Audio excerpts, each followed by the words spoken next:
వస్తాను అబ్బాయి వస్తున్నాను. కానీ టెక్నాలజీ తోపులు దర్చుకుంటే ఎవరితో మాట్లాడుతుర్రో అల్కగా తెలుసుకుంటారు. అమ్మ దుర్మార్గులారా, ఇంత దారుణమా? ఫోన్ ట్యాపింగ్ ద్వారా వివరాలు సేకరించుకొని మా ఆఫీస్ కు సంబంధించినటువంటి క్లర్కులను గారి ఫోన్ ట్యాప్ చేస్తానే ఉన్నారు, మాకు తెలుసు. అందులో దయాకర్ రావు హస్తం ఉంది. ఇప్పటికే ఏం మాట్లాడుతున్నావురా? నరాలు కట్ అయిపోయింది. సిరిసిల్లలో మహేందర్ రెడ్డి గారి ఫోన్ ట్యాప్ చేసిండు. అంటే అది రామ్. వేములవాడలో ఆది శ్రీనివాస్ గారి ఫోన్ ట్యాప్ చేసిండ్రు. అయ్యయ్యో, టూ మచ్ రే, టూ మచ్. భయపడతాం, ఎవడు కూడా ఇక్కడ భయపడ్డాడు ఎవడు లేనే లేడు. నువ్వు ఎంటిగా కూడా వీకలేవని మర్యాద గిర్యాద మాట్లాడద్దు. నేను ఏమైనా గజాలు అనుకున్నావా? గంత బిర్రు మీద మాట్లాడేసారు ఇయ్యాలనేమో. మిషన్ నడుస్తుంది ఇక్కడ.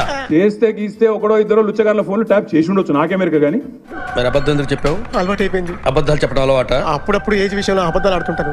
కామన్ సెన్స్ ఉన్నా కదా, ఇదారా తాడు పెరిగి బుద్ధి దానికి చేస్తే చేసి ఉండొచ్చు దొంగలు లంగలి. ఫోన్ ట్యాపింగ్ చేసినామని అప్పుడు ముఖ్యమైన మంత్రం ఒప్పుకున్నట్టే. చూసారా సార్ డబుల్ యాక్షన్? మస్తు షేడ్స్ ఉన్నారా నీలా? అబ్బో కమలాసన్.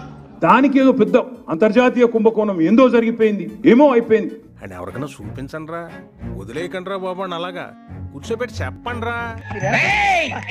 నీ అంత చూస్తాను.